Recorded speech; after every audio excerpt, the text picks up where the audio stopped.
Like one time I was at County Market, some chick literally came over from like 3 checkouts over and was like, "Look, I don't want to interrupt, but I love you." But are you seeing anybody? And I was like, "No, I'm single." And she was like, "Would you read me a bedtime story?" Okay, I've been working like 3 jobs. Probably why I never see ya. Probably why I never have time for the fake friends that won't be ya. Oh God, I've been running now. Up early when the sun is out. Not setting out my own soul, but those real ones, they coming out. Oh, look. Yo, my brothers are both gamers. Dude, they loved me online. Like, people either loved me or hated me. You were either my best friend or you hated the fuck out of me. But no, people would like, I would regale people while we were playing. And they're like, "How you kill like 25 people and tell like 2 stories?" And I'm like, "Shit. This is radio. Yeah, this is fun, bro. This is practice." He said, I'm practicing. People accuse me of using the vocal changer all the time. They're like, "There's no way your voice is that deep." Like, bitch, it is. You definitely have like a tailor-made radio voice. It is. Like, I mean, like when I was like 15 is when my voice showed up. Yeah. And I didn't really get it, but like, dude, so many hoes would just be on like, the phone. Oh no, in person. Like, one time I was at County Market, some chick literally came over from like 3 checkouts over and was like, "Look, I don't want to interrupt, but I love you." but are you seeing anybody? And I was like, "No, I'm single." And she was like, "Would you read me a bedtime story?" She said this shit in front of the cashier, bro. She's a legend. I was looking at her and I was like, "What's your number?" I gotta go to work, but like, I'm gonna hit you up tonight. And she was like, "Bet," and we did. Like, it was great, man. Like, well, because most dudes got like a voice, you know, but like a real voice where you're like, "Take them panties off, girl." They're like, yeah. That's that. Like, you got like the Barry White effect. That's dude, when I put on like the server midnight, 2 o'clock in the morning voice, 'cause I was screaming last night, so it's not at its full peak. You know what I mean? But like when I serve tables, I roll up on them and be like, "Welcome to American Harvest. How you folks doing today?" They're like, "We tipping him. We tipping him regardless." Yeah, like motherfuckers. And then they'd be like, "So what do you know, has anyone ever told you should do radio?" And I'd be like, "Yeah, matter of fact, I do like 2, 3 radio shows." And they're like, Okay. Do you miss radio? Oh God, yeah, dude. No, radio is probably one of, well, I mean, it's what my degree's in. Well, everybody gets confused in the sense because my degrees are kind of like they're communication based, like speech communication is my associates, broadcast communication was my undergrad, and then my master's is in mass media, where it's like web design, photography, videography. I wouldn't try and put myself in Elijah's shoes, obviously, but if you need me to hold a camera, I'm not going to make it look terrible. Yeah. I understand lighting and angles and the basics, so it's like, it really kind of gave me a chance, man, but radio is probably my favorite. Like, as a kid, listening to Magic 108 from St. Louis, or like Casey Kasem, you know who Casey Kasem is? Yeah. Did the top 40 for years, man, and like, bro, I was religious with that shit. Like, music has always been the base of my life. Like, cause I'm an only child, I grew up with a neighborhood full of kids that fought all the time, and you can only get punched in the face so many times for you, like, I'm just stay inside and play some video games. Yeah, I ain't got time for that. Yeah, well, because it was just constant. It wasn't like a targeted thing. It was just fighting was what everybody did, and I'm like, bro, I got other shit to do. Yeah. And music just always like got me through everything, man. Like breakups, bad days, drug addictions, everything. Like, music's always been there. And radio is a chance to not only, especially with the platform that I was given, where like.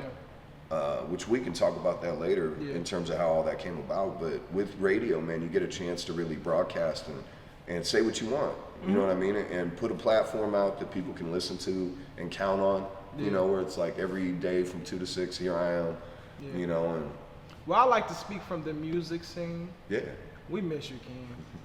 I'm not gonna lie. That's very honest. I'm I sure appreciate everybody that, comment. They're gonna No, like that. We do, like, it's like when Ken left, it was like a powerhouse was unplugged. It was just like, damn. There's an absence. Oh, you might not really I'm like blushing because, like, damn, y'all really can for get me real. here. For real, I wanted to tell. I really did want it because we was just That talking means a about lot, Reco. It really does. Coming from you guys, that means a lot. Yeah. For real. No, we do. We like, I don't think there's no artist that like, because everybody was talking about like, damn, like, bro, King gone. Like, bro, the radio is gone, bro. Like, we don't have our shit in rotation anymore. Like, I got good news though. what? So Springfield Community, like when they sold the license, we had already set up the 501(c)(3). Please get into that, please. Because everybody thought you like walked out on it. No, and that was the shittiest part, dude, is they pulled the plug on us out of nowhere. They had literally told us we had until the end of the year And we would finish out, which is how I was. Now, granted, I was booked all the way till March, but I let everyone I booked know there is no guarantee here. We could be done by December 31st. Yeah. And they literally what was my last show? It was either September or November. I think it was September. Yeah, or October. But they basically had told us that we had time to raise money. We had benefit concerts set up and shit. So they had misled us, man. Even at the last board meeting for CACC, they had been like, yeah, you guys are going to be, we'll talk more about it. Out of nowhere, dude, they held this emergency meeting and were like, God, what is it? The name of the company is like Covenant Communication. They have three radio stations in the area that are all highly religious, prosperity gospel shit, like spend more money and Jesus will love you type stuff. Yeah. But they bought the license, and this is crazy. This is where something was really going on in the background for CACC.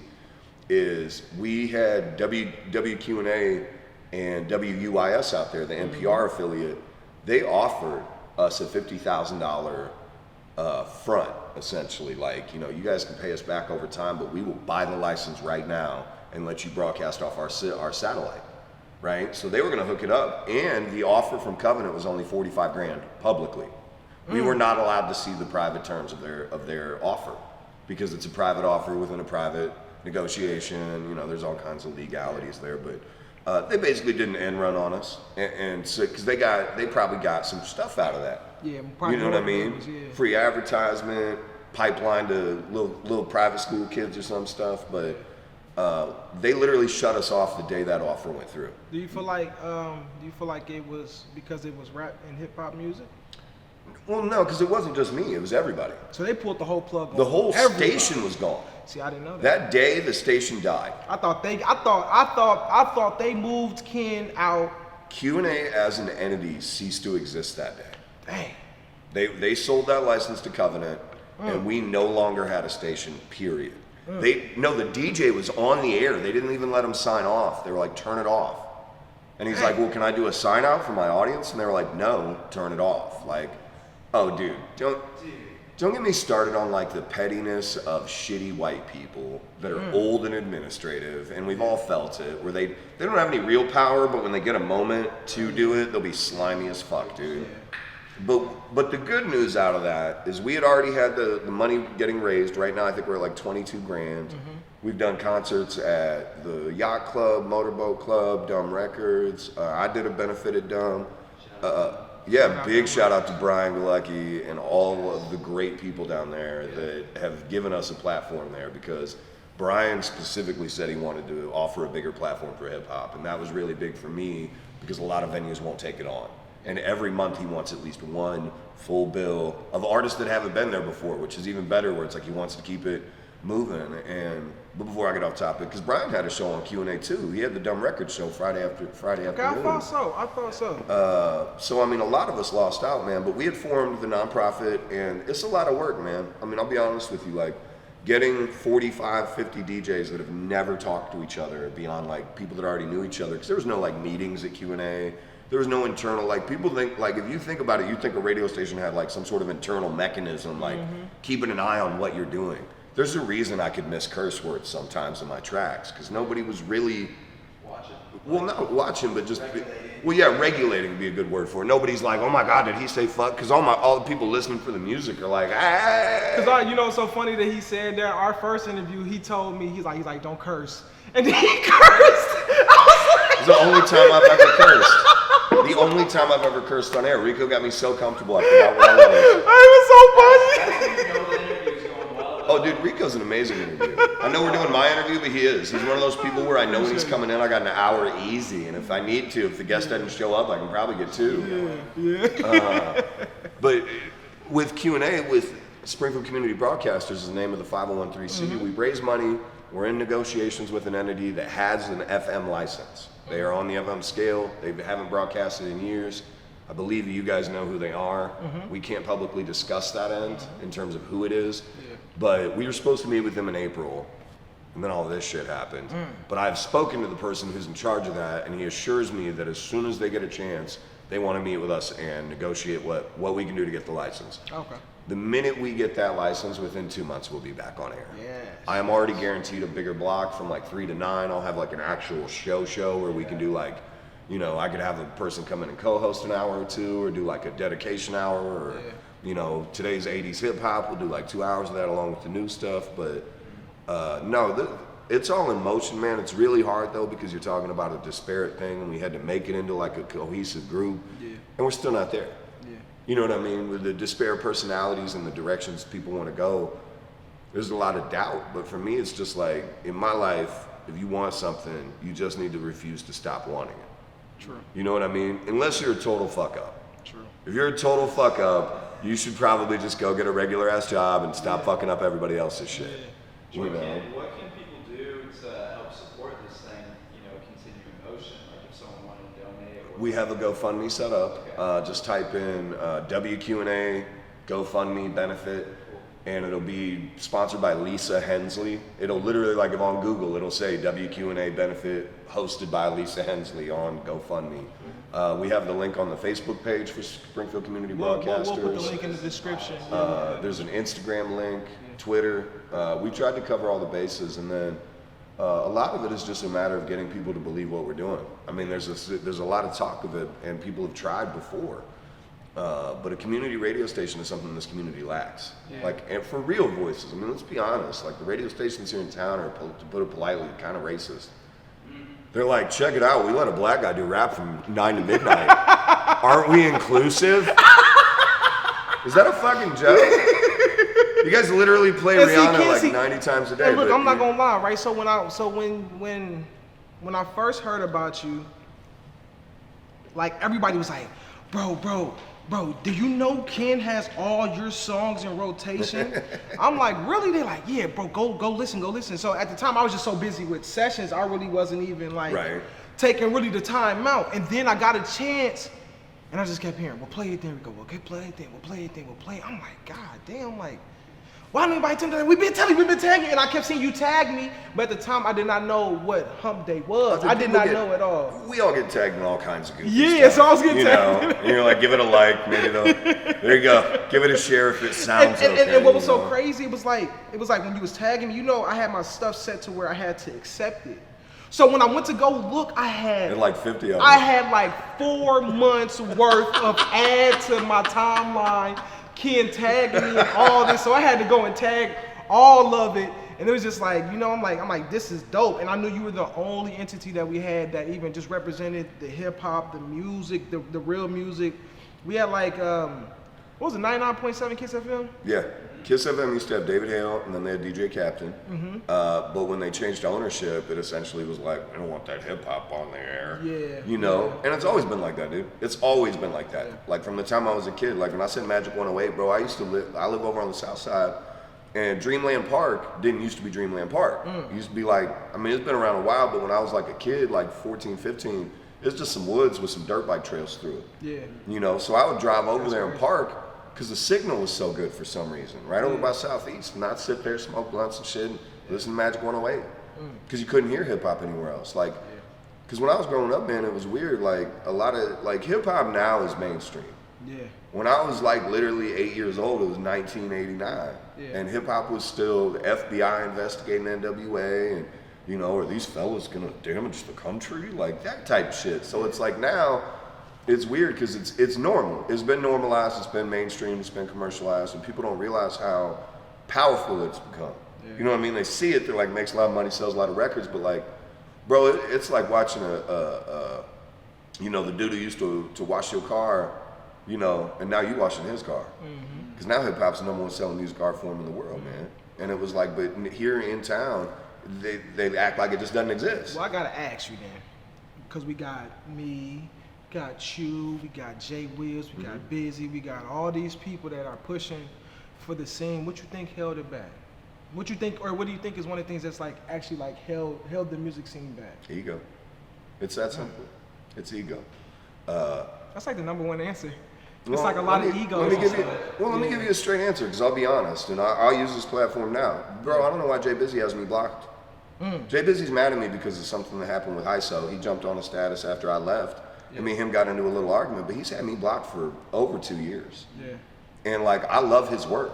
I support his work. I still tag him in videos, still put his stuff out there because there's nothing on my end, but like, he's mad at me for something. But it's like, bro, we can be working together. I would love to help promote MME. I would love to help.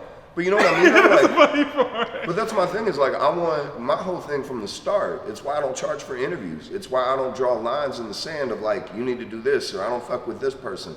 Bro, if we want a community to actually grow, we have to put aside the idea of who's right or the idea that like you're gonna get money out of a nowhere town. Yeah. You know what I mean? Like we were talking outside where it's like, how much can people really charge here? And you'll see people charging stratospherical shit. And you're like, bro, you're trying to get rich off local people. One, you're extracting from your own community. And two, you're not giving anything back. Like, are you tagging them? Are you spreading their message? No, you're using them as the platform. Yeah. And it's like, I mean, we can talk about HISO if you want, but for me, the big problem there is I'm like, not against it. My problem is like it goes into hold on. How you treat people. Hold on. Let me set it up for you. Let me set up that question for you since you just gonna put it. Well, we'll get to HISO because you can quick edit it, I assume. But just real quick, no, I mean like something like with Jay Busy, man, he's doing amazing work. Sure. I absolutely respect that, and that's the thing is like a lot of times you'll see people that won't fuck with people, or like I was telling Elijah outside about two artists I know. I tried to introduce one to the other. And the one copped an ego, so now they're not going to work together. Yeah. It would have been a great collaboration. Yeah. And the only reason it was going to happen is because I talked one of them into even giving the time to the other one. Because the one has a much bigger pull. Yeah. And it's like, instead of bro being like, hey man, you know, this is my opportunity to move into the newer scene. I'm an older rapper, you know, he blew it. And I'm like, bro, that's the type of shit that has always fucked this town up. Like, that's why I respect OG Ham. Do you remember when Pitch? Dude, Ham is a soldier, bro. I respect Ham heavy because he love the shit out of Ham. He has no. He did my benefit show, dude, and he literally was like buckets of sweat. He was performing so hard. Like that man is a beast. Ham for sure. He get busy. Well, shout out to Ham, man. He just had surgery. I hope he gets recovered soon, for sure. man. He was posting pictures from the hospital room. So. Yeah, we'll keep you in our prayers, Ham. I definitely hope you get better. Man. Yeah. But no, I mean just ego, and it moves beyond. And I don't mean ego like I'm better than this person, but just you need to respect me a particular way, or you need to approach me a particular way. And it's like, bro, we all swimming in the same small pond. That's a fact. Don't fool yourself into believing you bigger or LA's knocking on your door. Bro, they knock on everybody's door. You know how many promo contracts I've seen? Cats that got 75 grand and a fucking swift kick out the door 6 months later. Yeah. Because you didn't fit the promo schedule, or they didn't like what your music sounded like, or they didn't think, or you pissed off somebody. Yeah. You showed up 10 minutes late for a fucking production studio session, and they're like, you just made a guy that makes $8,000 an hour wait. Head on back to that small Midwest town you're from, bro, because you don't take it serious. Where do you see the music scene going in like the next? Where do you see Springfield's music scene in the next 5 years? If we take it serious, nationwide, easy. Bro, there's as much talent here as there is anywhere else. I didn't I feel when I started doing this with Seth, shout out to Seth Kerner. He was the person who brought me into Hip Hop Hump Day. I ended up taking over the show at some point, but Seth's the one who brought me in. And when I started doing it with him, there's guys like Deezy, Cornbread. Those guys were still making music, man, but the scene that had been there earlier in the 2000s was like Pitch, the MC, Jim Smiley, those kind of guys.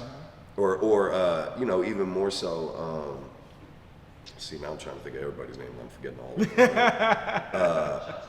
them. Shout out to everyone I don't remember, not because you're not important, but because I'm trying to keep track of like 18 cities worth of artists. But all these guys, man, have made music for years, but it never quite came to fruition, like whether it was infighting or drugs or not enough money or relationships went bad. But they never pushed it that far because a lot of times it was separate. You know what I mean? And in this current environment, like that was what upsets me, and we'll get on that topic, but that's what's upset me with the record label is the idea that, you know, we have this chance, it can be bigger than us, huge, but you're not willing to let it move past you. Yeah. You still want to be in charge. You still want to be the one making all the decisions. Well, I mean, is that the best way to handle this? You know what I mean? Like if you're not showing that leadership, or you find that people are moving away from you, you have to ask, do I need help? Yeah. Do you think a lot of that is because Springfield's music scene is a new business, like a very, like I think people, I would consider it like a new business. Like Hip-hop? people don't know. Or music in general? No, I want to say music in general. Probably hip hop. I was gonna say because the music scene here has always been strong. Yeah. The problem is hip hop, and that goes into what I was saying about back in the '80s though, with the FBI and the perspective of hip hop. Yeah.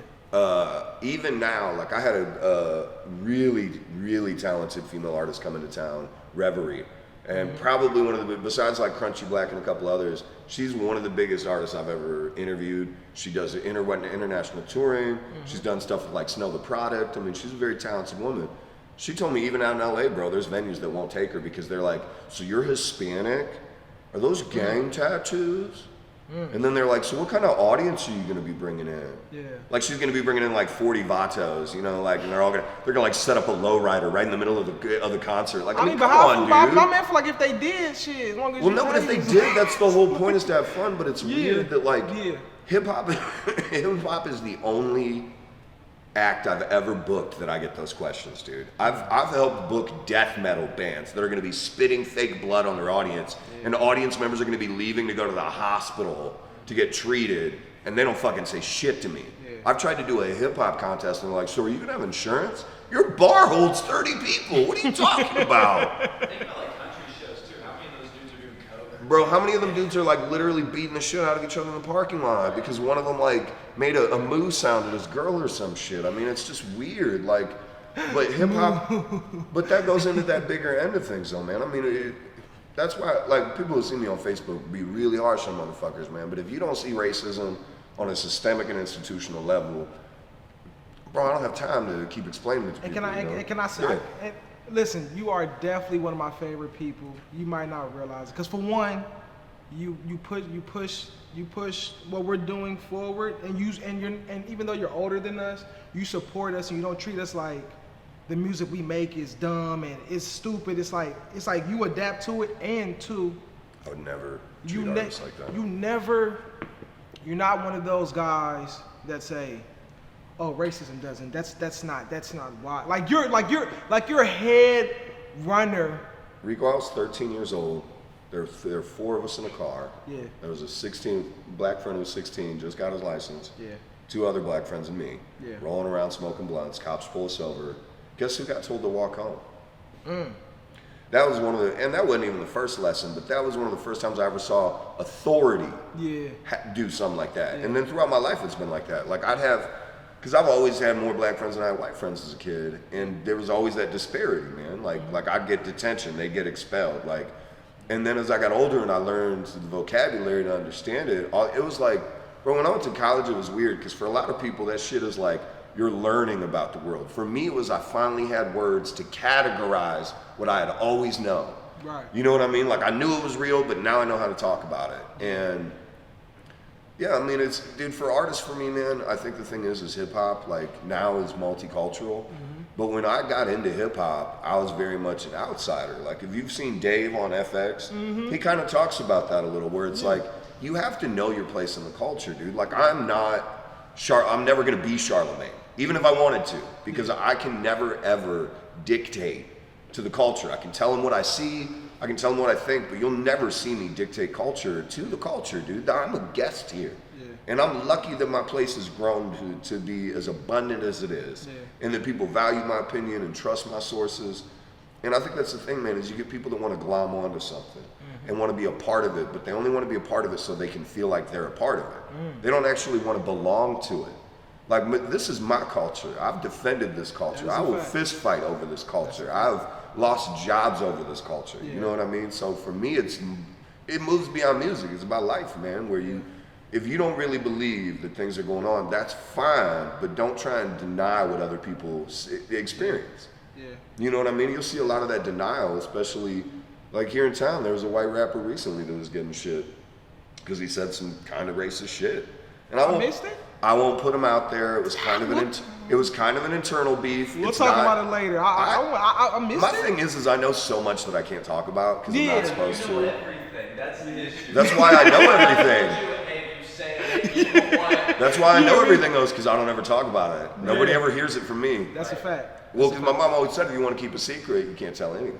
That's a fact. Yeah, you can't tell. You know what I mean? Like, you get, because inevitably, we want to talk. Yeah. Like, that's how people are. They're like, I can't just keep this to myself. So I gotta tell my brother. Just But I have seen people be tortured over not keeping secrets. So for me, because that's the thing, is like, this is all gravy to me, man. This is the best part of my life. Early part of my life was poverty and heart and like just crazy shit, bro. Like, I won't even get into some of it. I don't know statute of limitations. Yeah. You know, but this is great, man. And I think it's weird that people don't want to enjoy it for what it is. Like I said outside, bro, if you can get paid to make music or produce music or do video work and not kill yourself, dude. I mean, you see these guys out here that have been doing construction for 40 years. I'm like, they're too old to even enjoy the laurels they've created. Yeah. You know, we get the chance, like, look at Dr. Dre, dude. He's like 55. He looks like he's 40. yeah. He's a billionaire. He's been producing records for 25 years, you know? Like, he knows what it is. He's just some poor kid from Compton, you know what I mean? Like, well, he's not actually from Compton. I don't want to mislead anybody. From LA, we'll say. Well, that's always the fun part with rappers, dude, because rap lets you be who you want to be. People talk about the persona, and I like the persona. Yeah. You know, because I don't really believe, like, Moneybagg Yo killed, like, 8 dudes, like he said on his record. Nobody's really doing that shit. Somebody might be, but it's not him. Yeah. Because you definitely don't talk about it on air. Yeah. You know, like, definitely. but that's the thing is, like, I love hip hop, man, and I love that it has become to the point where you don't even have to hear certain hip hop if you don't want to. It's so broad, like there's these dudes from China that do like trap music, bro. It's fucking bangers, man. Like, it's wild, you know, and it's neat to me because growing up, I had to fight, bro. Calvary School here in town. I went there for half a year. Like, literally, I got kicked out of Cathedral at Christmas, and they sent me over there, like, last ditch. I went to Calvary for 3 years. My dad was a youth pastor there. Oh, shit. I went to Springfield High. He left for, church split politics, Yeah, it they're gets surprisingly bureaucratic in that shit, Yeah, dude. wow. Like, So I go to Springfield High the first day. They're like, where'd you go to middle school? I'm like, Calvary. They go, where'd you get kicked out of? I was like, I didn't get kicked out anyway. They're like, oh, I thought that was like a school you go to when you get kicked out of a difference. it is not like Douglas. See, I've been to Douglas, too. They popped me for selling a QP in high school. Guess who ended up in fucking Douglas? No, bro, let me tell you, though, because this is the thing, and I want to mention this, and you can throw in you asking the question, but 6ix9ine, dude. Because here's the thing. If you do some shit, you should know that there are consequences to it. You know what I mean? And a lot of times, like, people don't realize, like, so I'm selling drugs. I think I'm badass at 16, you know, I'm making money. Bitches love it. This is great. I get caught selling, and I go to Douglas, bro, and these kids, these are some bad fucking kids, bro. It's a lot of bad. I've been in some fights, you know, I'm doing some wild shit. Bro, this kid literally got up in the middle of class and punched the teacher and knocked him the fuck out. Because the dude asked, he said, you bring your pencil? Kid's like, nah. Teacher's like, you can't get anything right. And the kid, no shit, just stands up, walks over there, punches him in the face. I'm looking around, nobody even gives a shit. And I'm like, I'm in the wrong place. I done fucked up. I done fucked up. Because I'm not that hard. You know what I mean? I'm hard enough. Yeah. You ain't gonna fuck with me or punk me, but this kid's just like risking felony assault charges over like a pencil. Like, bro, you don't give a damn. You know? And that's the thing is you gotta know your place where you're like, how serious is this? Like, I'm sitting in jail for some shit, and I've been to jail a lot. Never been to prison, thankfully. But you know, a moment sets in where you're like, this is my life. Yeah. Like, I could be home right now, like, getting high, you know, sit in my own bathroom. Yeah. You don't even value that shit. Like, you think you value taking a shit privately, go to jail. You will get home and you're like, you want to hug that fucking toilet. Like, He said, nobody said, look, I can close it. Look, it locked too. yeah, oh yeah, it locks. I can like smoke in here, like. Who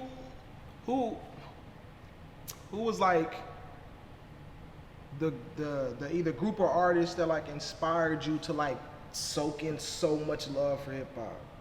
Like, if you can remember, like, was it a band, a song, was it a group? I'd say there's a couple artists really that really like blended me into. Give me a couple. Well, and especially with and just a note before I name some of them, because there's a few. For me, hip hop is beautiful in all forms. Like, you get people that are like, I only listen to Kevin Gates or I only listen to this. Like right now in my car and my iPod, I got the new Scrim from Suicide Boys. I got that new Future. I got that new Polo G. I got the new Roy Woods. Because I love all of them. Yeah. There's not an artist. There's very few things in this world, music-wise, that I'm like, I don't fuck with that. Yeah, same here. And that's just to bring it back super quick, because I don't want to move away from the question you asked. You had mentioned like I don't ever down like even though we're technically years apart. I'm not like an older cat who's like, y'all are bullshit, or you need to step up like we did. You know why, dude? Because I got that shit as a kid. And the one thing I've learned is if you think that you are the peak, you are the bottom soon. You know what I mean? And I hear people talking about new music, like, it doesn't sound like Biggie and Tupac. Why the fuck would it? What kind of dumb motherfucker thinks that 20 years of advancement, bro, Tupac died my freshman year of high school, 1996, September 7th. I cried that day in public. I didn't give a fuck. That is how much Tupac meant. And 20 years later, you'll have people who lived through that fucking moment shitting on like Juice WRLD. He was just a drug addict. Dude, Tupac was a fucking rapist. What's your fucking point? That doesn't diminish their contributions. It doesn't remove the power of their words. Like, it fascinates me that people have trouble recognizing what music means to people. Yeah. Like Little Peep may not be everybody's deeper end, but I remember those days of depression. I remember my days of addiction. I don't need to relive them, but hearing it, I remember those feelings. Yeah. There's a hip hop song where it's like, I remember it was I Wish by I Wish. Oh yeah. Ahmad, I think. Yeah. But I wish I was a little bit taller. Wish I was.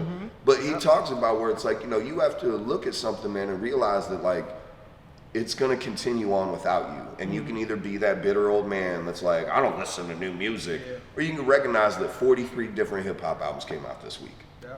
You know what I mean? And you can enjoy the beautiful music that people are still making, or you can be some old fuddy-duddy. Yeah, because Tupac and Biggie didn't have iPhones. It's just like... Well, dude, they're legends. No one's ever going to take that away from them. No. But the idea that you're going to compare someone who wasn't even born when they made their music, and Tupac wouldn't appreciate that shit. Yeah. He wasn't a fucking gatekeeper. How you think hip-hop would be if Tupac and Biggie were still alive?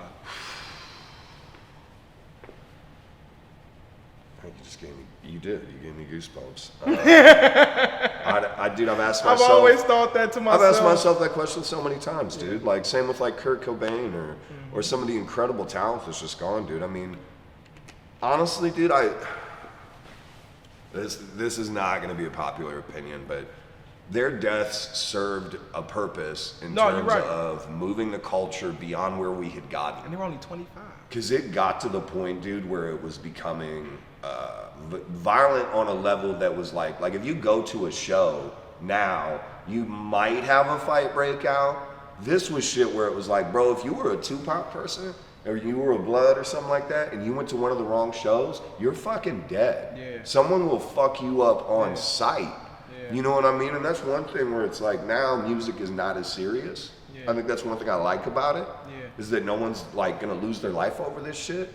And that served as a moment for hip hop as a whole where it was like, whoa, Hit 'Em Up was a good track, but should you really be like, I fucked your wife, you fat motherfucker? Like, that is some shit to get shot over. He did. You know what I mean? That's not, I'll make your head spin, like, no, you literally said you're gonna fuck my wife. Like, I'm gonna kill your ass. Like, and that was the thing, is that hip hop had a much more serious tone to that. You know what I mean? Now, it was way more serious back then. Now it's more like, don't get me wrong, you still have stuff like, was it Dolph who got his shit shot up with 100 rounds and like, but a lot of stuff, man, is just more like weird. Like YNW Melly murdering 2 of his friends over insulting his mom. Like, it was that weird, but but it wasn't like 20 other people gonna get shot over it. But like, when I lived in New York, right after that, like about 4 or 5 years later, it was still in effect. Like, you from Uptown?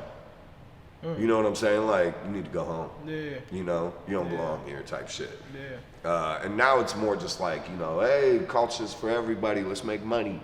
Yeah. It's more about the money now. Well, it's got to be, dude. I mean, why let Leor Cohens of the world and the Rick Rubins make the money from us?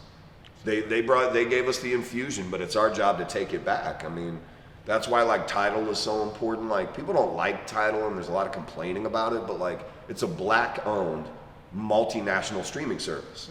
You can either recognize that for the unique thing that it is, or you can start picking it apart because you're a complainer. Yeah. Oh, before we get too far, so the artists that really influenced me, man, Outkast is a really big one. Top 5 easy. The reason for me is because the variance between Southern Playlist to Cadillac Funky Music, to Atlians, to Aquemini, to Stankonia, to their eventual, when they broke up, bro, I was sad, but they had reached a point where it was time. Yeah. Because they're two different guys, dude. Yeah, way big, too different. Big Boy's like a Pimp C, Yeah. sipping slow syrup type guy from the South. Yeah. And Andre 3000 is Erykah Badu as a rapper. Yes. I mean, to be blunt, Yes. you know, because she's incredibly talented, but her own mystique, I guess, kind of holds her back. It's kind of like Lauryn Hill. Lauryn Hill is the most successful R&B singer of all I wish she time, would drop something. but she can't show up for a fucking concert, dude. She showed up like an hour and a half late to her own shows. But beyond Outkast, let's see, NWA. They were one of the first artists I ever, because the Public Enemy. Public Enemy. I actually got introduced to Public Enemy by a white dude. My babysitter when I was like 9 or 10, he got he had the Night of Black Steel. Yeah. And then we got the 92 Apocalypse, and then those are 3 big ones, but then like just other stuff, man, that just made me fall in love with all types of it. Like UGK was a real big one, DJ Screw, and then just the assorted, you know, everything from Lil Kiki and so forth with all those guys down there, man. There's just a sound, you know what I mean? And the sound really does it. Nas's Illmatic. Illmatic is probably one of the greatest albums ever made, bar none, and I still think it's better than Reasonable Doubt. I don't give a fuck what anybody says. Because Jay-Z's great, man, but Nas was like, even if he wrote those rhymes when he was sitting in a boutique getting his nails done, I don't fucking care. Yeah. That album goes harder and documents New York street life better than almost any album short of like DMX's It's Dark and Hell is Hot. Yeah, that DMX is fire. Bro, that was a culture at that was a movement. Yeah. Like I didn't live there at the time, but my buddy who did was like, bro, straight up, if you said one negative word about Rough Riders, 60 dudes would show up. Yeah. ATVs and Invest. 4-wheelers and shit. Like, Invest and jump on you real quick. And this is back when you had to actually coordinate with motherfuckers, like send out a mass page and shit. You know what I mean? Yeah. But I mean, those are some of the artists, man. But a lot of it is just the culture itself within hip hop, like beats, DJs. Because I listen to KRS-One, I listen to Houdini and the older guys. But I've just always had appreciation, man. I had a woman tell me once when I was younger, one of my friend's moms, and she was like 60-something. She was an old Southern woman. And she was like, you know, you have soul, Ken. You know, not everybody has soul. But she's like, I watch you, because my basis as a kid was like Al Green, you know, like 60s soul legends, Motown, things like that. Yeah. So the sound was always there for me. And hip hop is a natural extension of the culture. So it's like, I don't know, it's always just spoke to me on a personal, like a soul level. You know what I mean? You should do? I feel like you should teach like a music, I mean, with my master's, I could technically start teaching. I think you should. I think that'd be my it'd goal. be better if you get a whole bunch of white people to come in. My goal in life is to get a PhD at some point in mass media communication. Think you need one? And then in order to be a professor, yes. I would like to be a. So I would that's like like to a be, requirement.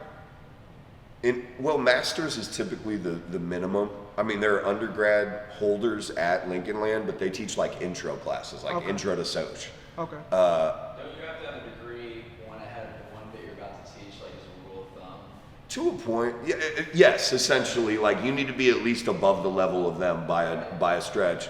But if you're going to be like the head of a department or be the one who gets to decide your coursework, you're going to need a PhD. Okay. I mean, it only took me another year or two. I did those 3 degrees in 3.5 years. The average time is about 8 to 9 to do those 3 degrees. So for me, it was just a matter of drive. I mean, I've been poor my whole life. I didn't want to spend 20 years cooking in restaurants, you know, and that was my opportunity to really get out. So I never backed off on it. You know, you'd have kids coming in like, I'm tired. Bitch, I ain't slept in 3 days. Yeah. Because I ain't cooking no more. Yeah. You know, I'm not going to be exploited. I'm not going to be expendable or essential while y'all fucking cut my wages. Yeah. So while you was at HISO, what was something that you took from being there? Great artists, man. I will say HISO really did, and still does. Yeah. Terrell and Kato and Terrell's Zakari. fire. Kato too. Fucking Kareem. I don't know if Roderick Lamar is still over there. Yeah, I believe I think he is, but dude, they have a stable. Yeah. They had a stable. Yeah. I mean, Ziggy and Luke. They had RJC. They had. I mean, the list goes on, dude. I mean, Sammy, and I mean, they were great artists, dude. It really is. Like the talent there was unbelievable. Yeah. For all those artists to have a label behind them, what do you think stopped them from? Because even those artists, I feel like the artists that like are independent, I feel like they've got further. Well, because there's no support. Yeah. I mean, if you're a record label, where's my promo? Yeah. Why did Torch book Terrell for Down Home Festival? Torch isn't even affiliated with ISO. Yeah. Torch gave them the slot. Yeah. You know what I mean? And that's the thing is like, they did early on have that stuff. Like if you go into ISO, they got the posters of their old shows and they had, you know, a really nice buzz building. And I won't speculate as to what happened on that end because I don't necessarily know. I wasn't there for that. I was more just doing my shows at that point. Yeah. You know, I wasn't really on the inside of it until the last year or so when I came in as the program director for the broadcast network and then for the FM station. But there's no coordination, dude. And I'll be blunt, you can only screw people over so many times before your word gets out. And people not only don't want to work with you, they won't work with your artists. That's a fact. Cause there's artists in HISO that I wanted to work with, like Kato and Terrell for. Did you hear his new album? Mm-hmm. Phenomenal, dude. Fire. Tell me why that motherfucker isn't on stage right now. Yeah. Tell me why he isn't getting pushed to the heaven. Yeah. If you're a record company, where's my sponsorships? Shouldn't you be connecting me with them? Yeah. Why am I booking my own shows? Yeah, because Terrell, in my opinion, like Terrell's like my favorite out of that.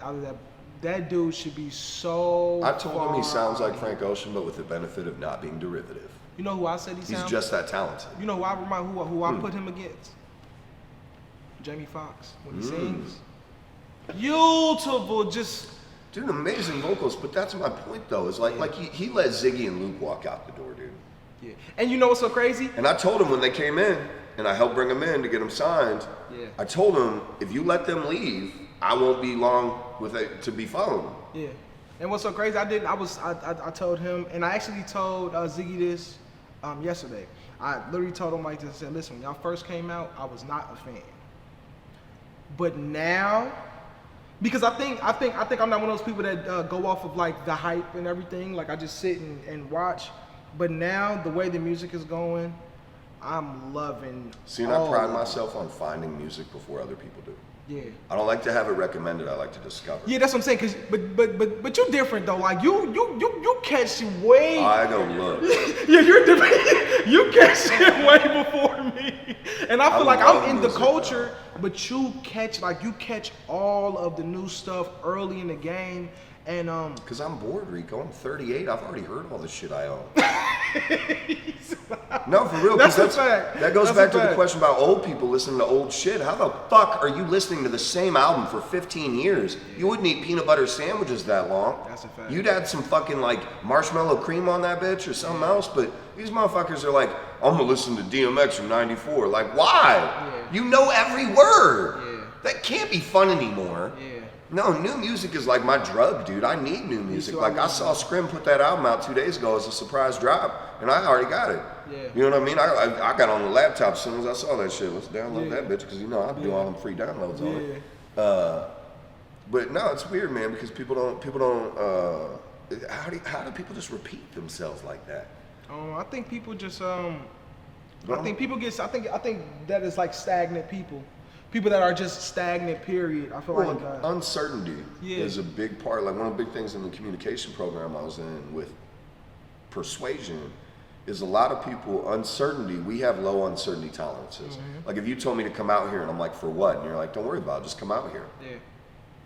Why you need me to come out here? You know what I mean? Exactly. Because we don't tolerate uncertainty. And it can be, why is the bus late, to, you know, why didn't my wife answer the phone type shit. Yeah. And that's the thing is like with uncertainty, man, we often find with persuasion in that the trying to get people to move beyond their comfort zone is very, very hard. Yeah. Because they don't know. Well, I don't know what it's gonna sound like, or I don't know what he's saying.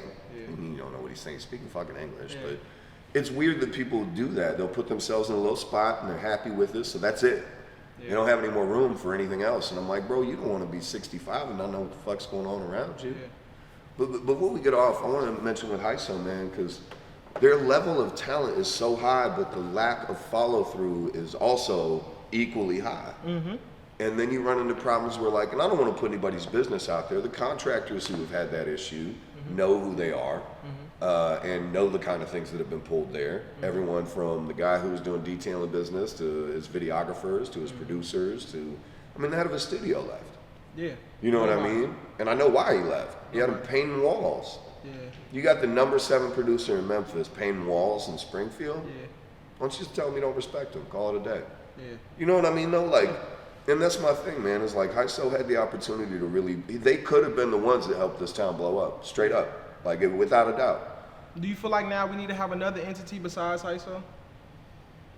I'll be honest with you, do you think it can be repaired? Because from what I hear from people, they're like, well, you know, I'll go record because it's a nice studio. I'm not signing any contracts. Yeah. I'm not doing any stuff. Yeah. So that's a whole avenue that's just dead now. Yeah. Hyso used to be a gathering place, bro. We'd have, you know, artists from all over. We'd have like Prince Cash from Jacksonville, DZ from Lincoln, 4 or 5 Springfield artists. You know, hey, we brought DGD in, or hey, Kid Ziggy's here. Like, all these people, man, and now there's nothing like that. We had a spot. Yeah. And then he wanted to corporatize and do all this, you know, bring in these administrators, and it's like, that's fine, man, but hip hop is not like that. No. It is if you get to the Beats headphones level. Yeah. But he left all that other shit long behind. We're still trying to build a community. Yeah. Like, look at Champagne. They're doing that $500 freestyle contest right now. You seen that? Yep. And that's the kind of thing that they can put together. I mean, they had 700-800 votes on every video. You know, you can't even get some people to look at certain people's videos. Yeah. Like the shit with like Q the Demon. People are like, well, he's not from here. Well, I mean, who is? Listen, y'all can stop saying he's not from here because he's No, not I know. a fan base. No, I'm just telling No, tell him, Cameron. I'm like, no, I know that. But Listen, stop saying that shit. His music is here. I don't care where he's at. I don't care where he's from. he's shooting videos in Springfield. I'll He say drops that. a video, you guys are going to. He got 17K is the lowest he got on a video that I know of, and it's from here. Y'all can stop saying that. Y'all can stop trying to use all these excuses. Music is music. But there are people that won't even listen to him. Yeah. Just because. I Or think like, or vice versa, like Max in the Cut, or Gambino, or Tavo, or any of those guys. There are people that are just like, I'm not even gonna listen to that. And I get, on a personal level, there's shit that I'm not a part of, that it's none of my business to speak on. But in terms of music itself, that's where I never had that line. Yeah, If you making hot shit, it is hot shit. Unless you personally saying, fuck some shit I'm into, I have no reason to dislike your music. Yeah, but you know what? I think the city is very divided because and It's always been that. and I'm gonna say it on camera. Go ahead. I'm gonna just go ahead and say it. I feel like I was kind of part of it a little bit, and the only reason why I'm gonna say I'm a part of it a little bit was because the feud between me and Hyso divided the line between us and them. Dude, don't act like they didn't create that divide. I know they started it too, but I mean, Like, let's It- be but perfectly it was- but- blunt, though. Dude, they took you as a threat, though, which is the weirdest shit. Yeah. Because, like, when I saw Evan Meek making interview videos, or I see you making interviews, I'm not like, those motherfuckers are trying to get in on my action. Like, fuck yes, another platform for people to succeed with. Yes. And instead of them viewing it like that and being like, we should get Reco over here, or send our artists over to Reco and see if we can get a different sound from him. And instead it was like, well, I don't know, fuck, he's stealing our artists. And why? First off, production, don't nobody own anybody. That's some goofy shit. nobody ever signs a contract with me. Nobody has Dude, a contract. I don't even. I ain't There even are wrote beat up a makers contract. out there that are like, they're like mercenaries. Dude, producers are mercenaries. You pay me, I'm here. I'm not gonna worry about what you said to such and such back in this time. Like, I'm here to put music on wax, bro. Let's make it happen. You either want me here or you don't. And you're the one paying for my time, so don't waste it. Yeah. You know? And instead we ran into this thing where it's like, bro, I'll be blunt. It's because there's no money. There's no money. I mean, to say that he has money, bro, but when you can't even get me a printed poster that I need, or you can't even get me the equipment that I need, or you make people put bills in their name, you know what I mean? Like, we didn't have cable there or internet for a month. Yeah. How you gonna be a major studio? And I thought I was the only one. I thought I was. Yeah, but you're not putting on airs though, Reco. You're not telling people you're this big record label and you got $1 million coming from LA and blah blah blah. But your artists are fucking. Dude, he put his name on Ziggy and them's music. Yeah. Took their streaming. Like that's the type of shit he pulls. TBH should have been a big album. Mm-hmm. You know what I mean? That was a great album. It literally dropped at like 2 a.m. There's That's no stupid. promotional campaign. That's stupid. Let me tell you, dude, Sean P, before he left, I still have it, as a matter of fact. It's a 5-page sheet. Columns, all the way through, little lines. Artist name, date, release, producer. Do we have an edited track? Do we have promo set up? Do we have a media package set up? When are we releasing it? What's the social media schedule? He had all of that laid out, dude, and IO dropped 4 of Zipper Collective songs in 3 days. Yeah. Big songs, too. Double Dribble. Like one of their biggest. One of their biggest songs, dude. Over 100,000 views. Over 100,000 streams. Fucking just dropped it like it was worthless. I mean, it's just a level of like, are you really handling the business or do you just want to say that you're in charge? Yeah. What advice would you give him if you could? Like, do you think there's anything anybody can even say to him at this point? I mean, you're not going to listen to me. He just recently unblocked me a month or 2 ago, probably because he wanted to see what I had to say about some other shit. But, dude, it's nothing personal with me. It goes into if you can't follow through on your promises, you need to stand by that. But don't blame me for getting shitty about it. Yeah. You know what I mean? Like, if you tell me something and you're not delivering, like, dude, I had to threaten to call the Board of Labor to get my last check from him. Because he was trying to, I'll get it to you. We don't want you coming by the studio. Like, bro, I still got keys. I'll come by the studio if I want to. What are you going to do? Yeah. You know what I mean? But I had to literally pull some shit like that to get my check. And I'm not the kind of guy that likes to talk to authority. Yeah. But, it's just, for me, dude, if he wanted to change, he's going to have to recognize that you have to be a businessman first. And you need to put your feelings and your thoughts to the side. Yeah. Beyond all that, because you blew it. Like, dude, I was gonna run that radio station for him. If he had given me the budget that he promised, he should have. and the push we had, we would have had the same thing, but we would have had a hip hop station. Yeah. But he wouldn't even commit to that, dude. He'd keep telling people we were gonna do pop music and shit, and then he'd tell me we're doing full hip hop, and I'm like, am I the program director or not? Yeah. You know, and then he brought in like Yachty to do part of the playlist, and I'm like, so you just like making decisions, but I'm the manager, but only when I need to be the one who takes the hit. Yeah. You know what I mean? So it's like just business-wise, man. Be about your business. Be professional and be true to your word. Yeah, because he turned me down. If you don't have your word, bro, you're meaningless in this world because you can tell me whatever you want. If I can't believe it, I won't fuck with you. Yeah. You know what I mean? Straight up. Same reason I won't deal with people that won't show up on time or like if you tell me you're gonna do something and something happens, I get it. Yeah. But like I've had artists, I'm like, I'm gonna send you this track. I send them a track an hour later. They're like, damn, I can't believe you sent it that quick. How long should it fucking take? It's a goddamn email. But I think that's kind of like a regular thing in Springfield where people don't follow through. People aren't proud of themselves. Yeah. No, I'm proud of myself, bro. I'm a street kid who fucking made good. And I ain't made it that far yet, but I know the work that I took and I know how people view me, and I love that. Yeah. I love the work that I've put in and the dedication I have and the passion that I put into things, and people see that. Yeah. That means something to me. Your name carries weight. If you say something, people believe it. To a point, yeah. I mean, not everybody, but like if I recommend an artist to collabo, I've gotten those collabos to happen. If I tell someone to go to a producer, they go to that producer because they know I'm not doing it for money. I'm not doing it to benefit anybody else. I want you to find a good place for you. Yeah. You know, because I didn't have that as a kid. Nobody give a fuck about me as a kid, man. Yeah. I literally, I'm lucky I didn't end up in prison. And it's like, now I get a chance to not be a mentor, but like be someone who can offer avenues. Mm-hmm. You know what I mean? Like, oh, I didn't even know that producer existed. Well, now you do. Here's his number. Hit him up. I already talked to him. He said he's home all night. Yeah. And making those kind of connections in this town is what's really going to make it for us, where it's like, shake a man's hand, see who he is, see what he's about. I think we for sure need more people like you, because we don't have that type of thing. Because when there was a split down the middle, I'll say it, like even like Measy Killer Phil, like them type of guys, they never. I'm not gonna say that they made it like there was a problem between us, but I could feel it, like we probably wouldn't work. And I know it's not because of something that I did. I'll tell you, I'll say this, man, because like I said, I hear things not everybody gets to hear, but I think the perception. We know you hear it. I think the perception with you, Reco, is that you were not wanting to work with them. Yeah. Like, you got to look at it like everybody loves a little pat on the back. Mm-hmm. You know what I mean? Mm-hmm. And if the hot new producer were to message you and be like, hey man, I got a track I've been thinking about you on, I guarantee you they'd be there in a heartbeat, dude, because you not only spoke to them on an artist level, but you kind of gave them a little poke, like, in my time, your name came in. Yeah. And I took the time to do this for you.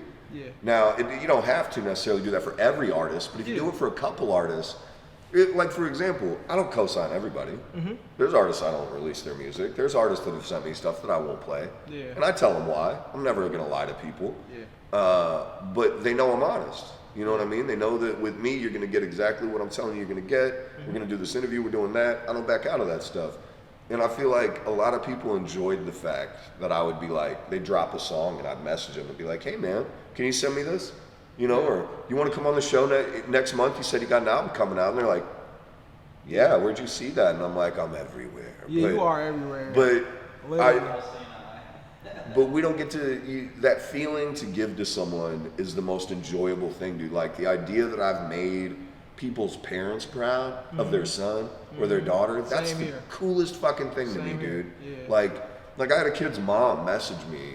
I say kid. I'm almost 40, so everybody under 30 gets kid. It's no offense to anybody, you know. But this kid's literally like 16, you know. Oh, yeah, so he's still a youngin'. He ain't got no but- bills yet. no shit, right? No shit. He ain't never had to make that decision where you're like, should I ball out or not sleep on the street? Like, I'm gonna not sleep on the street. God damn it. Looks like I'm getting them So kids. I go out with y'all in 2 more weeks when I get my free check. Not No, this right? one. Yeah. You got any link left, bro? Like, no, but that's the thing, man. It's like it goes into really just kind of offering something to people that you can't buy some things, man. Yeah. You know what I mean? Some things you have to give someone. Like I had somebody when I was younger, like you don't ever know what it is to really owe somebody till they give you something that you cannot pay back. Mm-hmm. And like, that's kind of what I'm doing, is where it's like, I don't ever expect anything from anybody for what I've done. I don't ask for money for interviews. I don't, some of the artists know, you throw some drugs up on your story, I might hit you up. Oh, you got some gelato? What's up? Said I get a 3-5 of that. But you know how I message them? I'm not like, hey, it's Ken, you got some weed for me? Yeah, I'll be yeah. like, hey man, I know we're cool, but you've never dealt with me on that end. Can we talk? Yeah. You know, and they're kind of like, Yeah. I expected you to be like, let me get an eighth on the free. Like, why? I can pay for an eighth. I'm not broke, bro. Like, you know, but like, I don't want anything. I like giving people stuff that you can't just get. Yeah. Like when Black Lives Matter, I mean, shout out to Sunshine and Corinne who run that, but they did their interview with DBR. 3 minutes, dude. 3 minutes is all they gave them after all the shit they talked about them. You know what I mean? Didn't give them a chance to talk about their program and defend themselves. They basically just wanted to use them for media. Yeah. I bring them on, hour and a half. Because I want to hear people's stories. I want to get a chance to know what people are about, what they're doing for our community all over. And that's the kind of thing that that isn't available everywhere. What radio station is Jet? Is what? What radio is Jet on? What radio Jet. station? Jet Lee on Facebook. Ain't he a radio host? Jet. Good Lord, nobody knows who Jet is? No. Wow. Well, I'm gonna move on to the next question.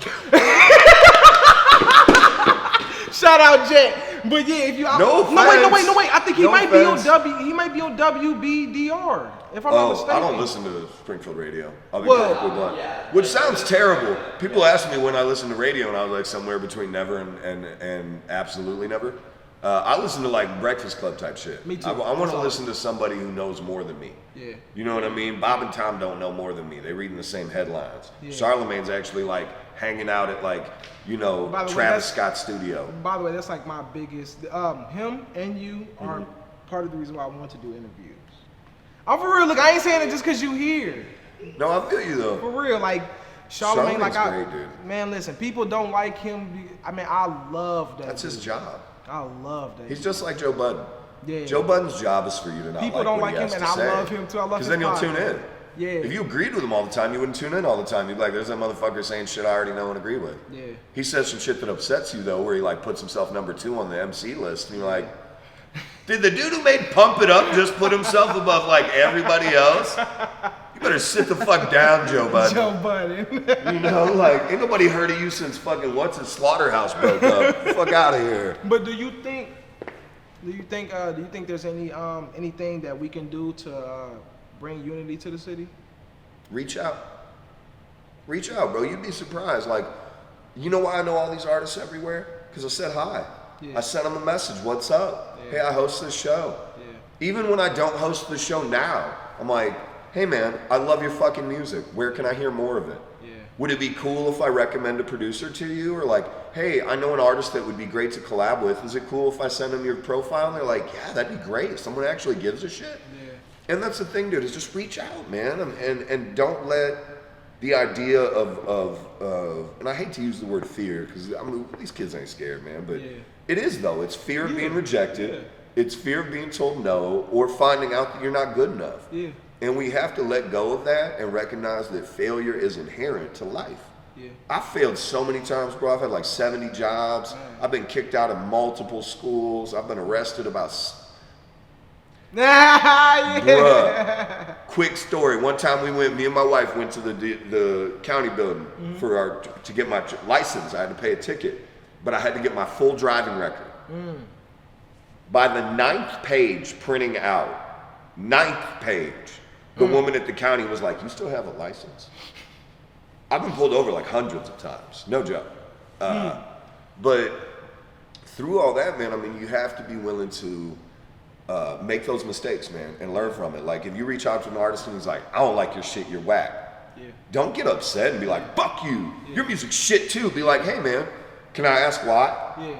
Like, I had an artist, I didn't play his music. He sent me songs and I didn't play them. And I was like, I'll be honest with you, they're trash. Yeah. But I want you to understand, when I say trash, what's missing isn't that you're bad at music, it's that you've made some poor choices. Yeah. How about I give you a couple producers you can hook up with, see if they can help you find a better sound. Yeah. And they're right now a recognized artist in the city. That's dope. You know what I mean? But that's not anything I did necessarily, but it's the idea that, like, that's the kind of things that we can do if we move beyond just ourselves.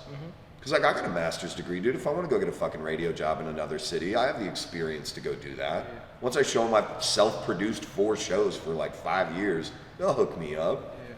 But I don't want that. I don't want to be like, hi, this is Ken, drive at 9 on 107.2, WTAX the Beast. And it's still good. That's what I was just gonna say. It's still You know? I imagine that's how he was talking, except I know how he was. Or like the monster truck. I can do like a monster truck thing, like, you'll pay for the whole seat, but you'll only need the edge.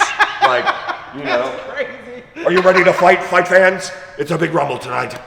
Like, and that's the thing though, but that type of shit doesn't fly anymore, so you gotta reinvent yourself and find a new way to make radio relevant. Yeah. And that's the thing, is like, we just have to be willing to step outside ourselves and move forward with other people that might fuck us over. Yeah. I have no fear, man. I've lost friends, jobs, houses, all that stuff. I But do all that same thing. in the end, you just wake up and you keep fucking going, dude. Yeah. And with hip hop in town, we have to keep going in the sense that we have to recognize that it's a very tenuous situation. All it takes is one bad big fight at a hip hop concert here in town, Fucks everything. and venues are gonna stop fucking with Fuck us. everything up.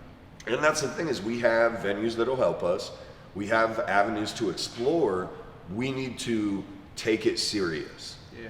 Artists forgetting their lyrics at their performances, people not even showing up.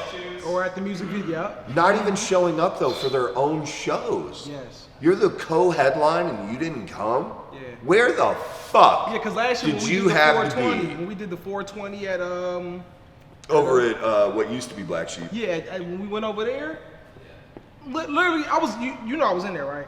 We had like 25 artists. I was in there very quiet. I had my hood on. I was just in there chilling, and I hear Ken, "Hey, coming up next, blase blase."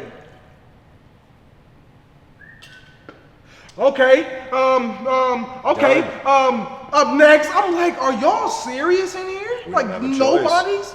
Like, Dude, you will have people do that though, and it is perennial here, because it's either fear, they're worried they're not going to do well, or 2, they don't take their own career seriously. yeah, You know what I mean? Like, I mean, you can't blow interviews and blow meetings and blow concerts out of the water in the real world. Yeah. You need to be a professional, and a lot of times, dude, you get people that I mean, to be like, if it's just for fun, if you're just making music for fun, don't interfere with what professionals are doing. Yeah. You know what I mean? take If you this just want to very come in, serious. like if you want to book 2 hours and be like, I'm probably gonna blow weed for the first, knock out a quick freestyle in the middle of it, and at the end I might bitch at you.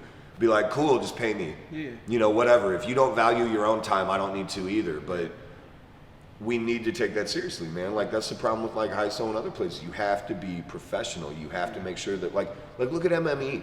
MME doesn't put anything out that isn't well produced. That's a fact. That doesn't look like who they are. That's a fact. You know what I mean? Because they have a brand. They have exactly what they want. Jay got the juice, Whitney L. They are 6-0.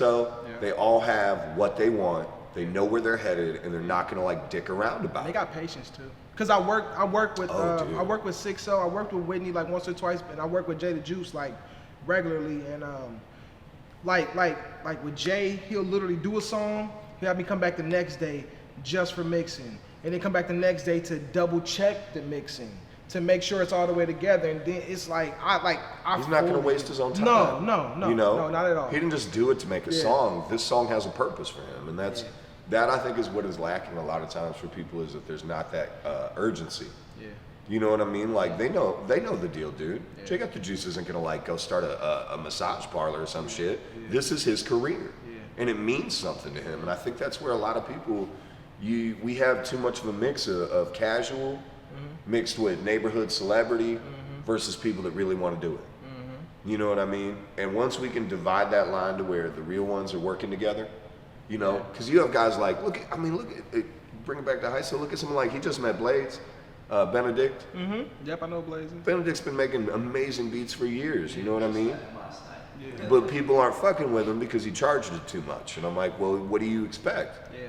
You know, he's actually doing industry level talent beats. Yeah. Same with like John Smith. Yeah. Well, Mike Morano. Yeah, I said it to him every time, John Smith. Young Aries. Yeah. No, well, yeah, because I always gave him, when I met him, I was like, your name is not John Smith. Yeah. And he was like, no, it's Mike. And I was like, I knew that. Yeah, yeah. But it's Facebook, so you can be whoever you want, I guess. But give me your favorite cartoon, and then give me a piece of advice you would give an artist that's on the come up. Favorite cartoon? Yeah, give me your favorite because your cartoon. Because most people don't realize their cartoon identifies them a lot. Man, Hair Bear Gang. If you can track it down, you'll love it. It's this I old gotta- late 70s, early 80s cartoon, dude. They used to have Remind it me, on Hair Bear. Cartoon Network back in the day, but they would like, it was like a Yogi Bear type setup. They'd be in the park, and like park ranger would try and come fuck with them, but they would have like a smoke circle. They'd all gather around, a little told you. smoke come I out in the know. middle, and but they were just having a good time. They were wearing like bell bottoms and like colorful 70s shirts, big old bear afros, and it's just fun, man. Like just a goofy show. Yeah. I don't really, I guess current ones. I mean, Rick and Morty's all right. I'm not always impressed by people that are impressed by themselves. Yeah. That makes sense? Yeah. Rick and Morty's kind of impressed by itself. Yeah. You know what I mean? No, it doesn't make it a bad show. It's just, I get that you're clever. Yeah. You know what I mean? You don't have to belabor it. Yeah. So it's like he's got a chip on his shoulder.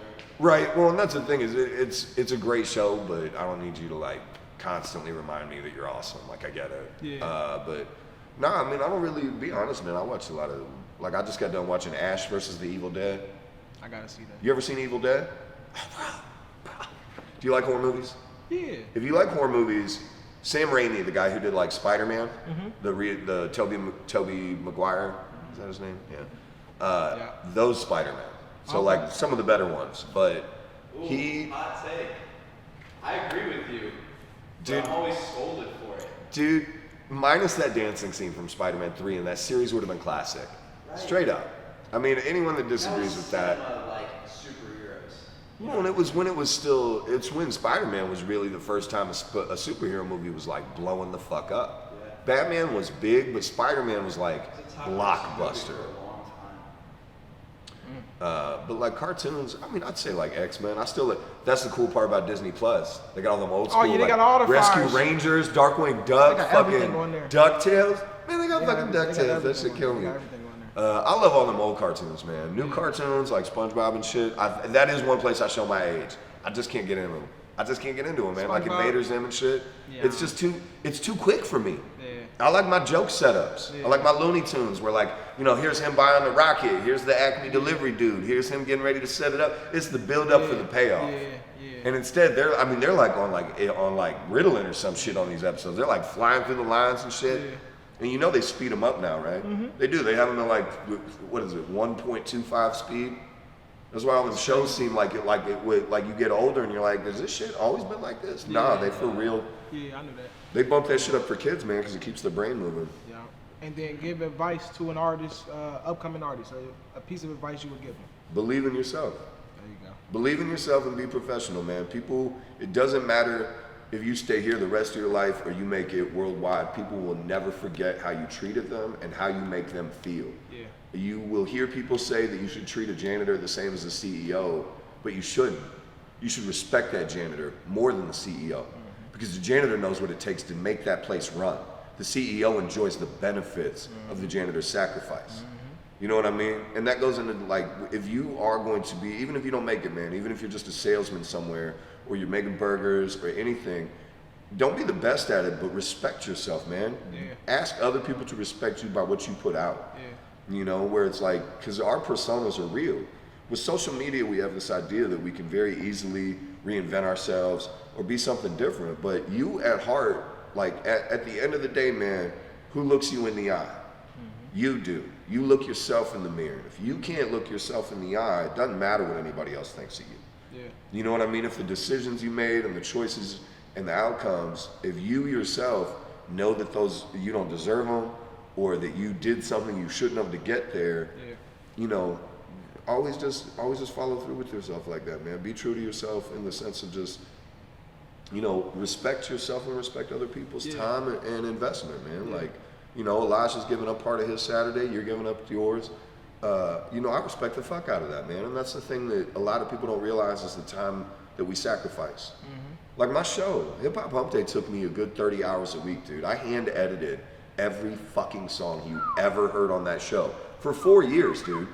I mean it. When I was doing 4 shows, like that's the thing is like that for me is like, and I don't brag about that. I'm not like, I don't write about it in Activator and be like, y'all should be kissing my ass because I'm doing this and that. Those are my choices. And I think that's where a lot of artists get it confused is they demand something for their work. Nobody owes you for investing in yourself. That's a fact.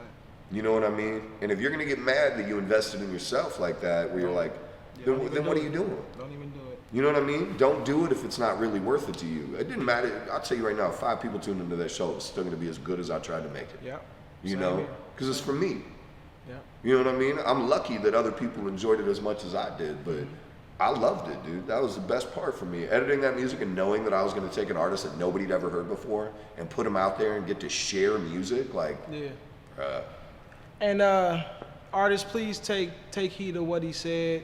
And normally I would give something very motivational. Oh yeah.